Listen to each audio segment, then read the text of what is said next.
All right, dog lovers. Today we're going deep on a topic that can be kind of tricky, canine aggression. Yeah, definitely a tough one. We've got an excerpt here from Aggression Dog EDU, and let me tell you, it's seriously going to change how you think about this whole thing. Oh, for sure. It challenges a lot of what we think we know. Okay, so what's the big deal here? What's this source saying? Well, basically, it says aggression isn't actually the problem itself. It's more like a symptom. Wait, hold on. A symptom of what? Now I'm really curious. Think of it this way. You ever notice how a dog will yawn a lot, even when they don't seem tired? Yeah, actually I have. Well, it turns out that can be a sign of stress, not boredom. Oh, wow. I never knew that. Yeah. So it's kind of like that with aggression. It's often a dog's way of saying something's wrong. Some need isn't being met. So instead of just trying to stop the aggression, we should be figuring out what's causing it in the first place. Exactly. And this source makes a really good point about how we often misunderstand what actually fulfills a dog. You mean like food and shelter and walks and stuff? Yeah, we tend to focus on the basics. But there's this whole other level of psychological needs that we often forget about. Okay, I'm starting to see where this is going. But how are we supposed to know what's going on in a dog's mind? It's not like they can just tell us. Right. That's where things get really interesting. The source talks about this idea of an identity crisis that can happen in dogs when we as owners project our own human stuff onto them. An identity crisis? For a dog, what does that even mean? Okay, so dogs are pack animals, right? They do well with clear roles and communication within that pack. But when we treat them like little humans, we kind of mess that up and it gets confusing. Like dressing them up in clothes and talking to them like babies? Yeah, exactly. Yeah. Imagine if someone kept telling you you're a great artist when you know you're actually a terrible singer. Uh-huh. Okay, yeah, I get it. That kind of disconnect can make anyone feel uneasy. And for dogs, it can lead to behavioral problems. So we need to learn how to see the world from their perspective, not try to force them into ours. Exactly. We need to become fluent in dog, understanding their signals, their social structures, their instincts. And that's where dog psychology comes in. It's like becoming a translator for your dog. Yeah. It's not just about being a good owner. It's about being a true partner to your dog, someone who really gets them. I love that. And that's what I think is so cool about Aggression Dog EDU. It doesn't just talk about the problem, it actually gives you steps you can take to fix it. Absolutely. Yeah. And the best part is it's not about dominance or punishment. It's about building a better relationship with your dog based on understanding and respect. Okay, I'm all ears. What's the first step? It all starts with becoming a dog detective. A dog detective. What does that mean? It means going beyond the obvious signs of aggression and learning to see those little cues that we usually miss. Can you give me an example? Like, what kind of cues? Sure. Let's say you're out walking your dog and you see another dog coming towards you. Your dog starts panting, but their tail is wagging. You might think they're excited and want to play. Yeah, I'd probably think that. But what if that panting is actually anxiety? What if that tail wagging is a nervous thing? I never thought of it that way. By learning to recognize these subtle signals, you can step in before things escalate. So it's about being more mindful, really paying attention to what our dogs are trying to tell us. Exactly. And the next step takes that even further. Okay, what's next? It's about learning to meet your dog's needs on every level. Yeah. Not just physical, but emotional and psychological too. So we're talking about more than just the basics like food, water, and walks. Right. This is where understanding your dog's breed, their age, and their personality is super important. For example, a high-energy dog, like a border collie, might need a lot of mental stimulation as well as physical exercise, while an older dog might be good with shorter walks and some gentle play. So it's not one size fits all. It's about figuring out what makes your individual dog happy and fulfilled. Exactly. Yeah. And that's where understanding dog psychology is so helpful. The more you know about pack dynamics, communication styles, and breed-specific needs, the better you'll be at creating an environment where your dog feels safe, secure, and mentally engaged. Okay, so we've covered a lot here. Aggression as a symptom, the importance of dog psychology, and even some practical steps toward building a better relationship. But there's one more piece of the puzzle that we need to talk about, and that is Communication. communication. Okay, so we're back, and I have to say, Yeah. my mind is still buzzing from that question about applying this same level of understanding to human aggression. Oh, yeah. It's really making me rethink some of my own assumptions. It's a powerful concept, isn't it? And it really gets at what we've been talking about. Yeah. That aggression, whether it's in humans or dogs, is often a symptom of something deeper. It's like a cry for help, a way of saying, I'm not okay. Yeah, and just like we're learning to decode those signals in dogs, Hmm, maybe we need to get better at recognizing those same signs in each other. exactly. And that starts with shifting our perspective. Instead of judging or punishing aggression, we need to try to understand what's causing it. What needs aren't being met? What fears or insecurities are there? It's about having empathy for ourselves and for others. Absolutely. And empathy is the foundation of any healthy relationship, whether it's with a person or a dog. Okay, so we've talked about aggression as a symptom, the importance of dog psychology, the nuances of canine communication, and even how these insights can apply to our own human interactions. But before we wrap things up, I want to circle back to something you mentioned earlier about fulfillment. You said that truly fulfilling a dog goes beyond just meeting their basic needs. Can you explain that a bit more? Sure. Remember, dogs are complex. They have a rich inner world. They crave purpose. They need mental stimulation, and they want connection. When those needs aren't met, it can lead to all sorts of behavioral issues, including aggression. So it's not just about giving them food, water, and walks. It's about creating a world where our dogs can thrive physically and emotionally. Exactly. It's about giving them opportunities for enrichment, whether that's through training play or just spending quality time together. It's about understanding your dog's personality and what they need.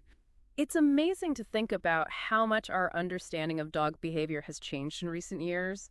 And resources like this Dog EDU excerpt are really helping us connect with our dogs on a deeper level. Yeah, it's an exciting time to be a dog lover. And as we keep learning more about how their minds work, I think we'll keep being amazed by them. Absolutely. So to all our listeners out there, we encourage you to embrace the role of dog detective. Observe your dog's behavior, learn their language, and create an environment where they can truly thrive. And remember, aggression is a form of communication. It's your dog's way of telling you that something is wrong and they need your help. So listen carefully, respond with empathy, and never stop learning about these amazing creatures we share our lives with. Beautifully said. Thanks for joining us on this deep dive into canine aggression. We hope you've learned something new about your furry friend and that you have a deeper appreciation for the power of connection. Until next time, keep those tails wagging and those hearts open. Communication. Communication, right? We've talked about how dogs kind of tell us what they need through things like aggression, but there are so many little signs they use that we often miss. It's like trying to talk to someone in a different language. And instead of learning their language, we just keep talking louder in ours. Exactly. And that's what's so cool about this Dog EDU thing. It really helps us understand how to listen to our dogs. So what are some of those little signs we should be looking for? You mentioned panting and tail wagging earlier. What else? Well, have you ever seen a dog turn their head away when you try to make eye contact? Yeah. Or like lick their lips a lot even when they haven't been eating? Yeah. Actually, now that you mention it.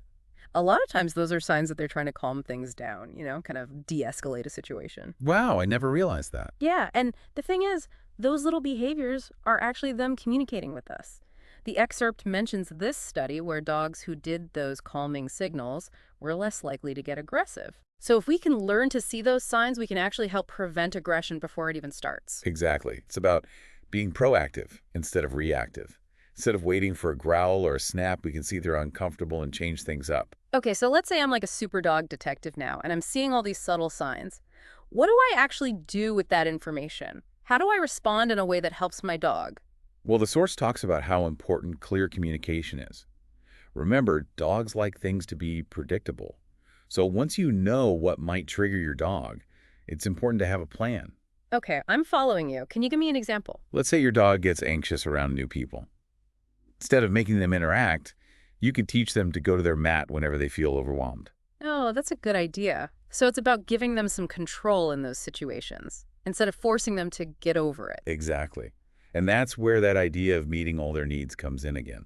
It's not just food and water. It's making them feel emotionally safe and mentally stimulated. Okay, so we've got becoming dog detectives, learning their language, communicating clearly, and meeting their needs. I feel like we're really getting somewhere now. We are. And what I really like about this Oh My Dog EDU approach is that it's not just about dealing with aggression. It's about really getting to the root of the problem. It's like we're peeling back the layers of an onion, getting to the core of what's going on. Exactly. And the more we learn, the more we appreciate these awesome creatures and how they communicate with us. So what's the big takeaway for our listeners? What should they do with all this information? The main thing to remember is that aggression is a form of communication. It's not that your dog is bad. It's a sign that something is wrong and they need help. Yeah, that makes sense. So really listen to your dog respond with empathy and keep learning about these amazing creatures. I love that. And it reminds me of something you said earlier about fulfillment. We talked about meeting a dog's physical and psychological needs. But what does it really mean for a dog to be fulfilled? How do we know we're doing it right? That's a great question. Mm-hmm. And honestly, it deserves its own deep dive. But I'll leave you with this question from Omidoggy to you. Imagine if we treated human aggression with this same kind of understanding and compassion. What would we learn? What would we change? Wow, that's deep. It really makes you think about things differently, doesn't it? It does. And who knows, maybe by learning to understand our dogs, we can learn more about ourselves too. I think that's a great place to leave it for now. Thanks for joining us on this journey into the world of canine communication. My pleasure. We hope you've learned some valuable stuff and maybe even feel a little bit more connected to your furry friend. Until next time, keep listening, keep learning, and keep exploring the amazing world of dogs.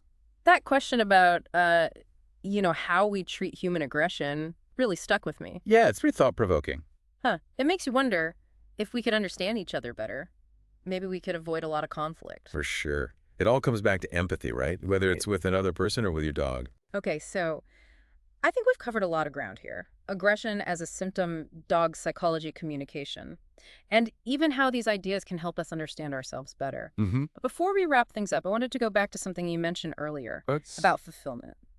You said that to really fulfill a dog, it takes more than just meeting their basic needs. Right. You have to remember that dogs are complex. They want to have a purpose. They need mental stimulation. And they crave connection.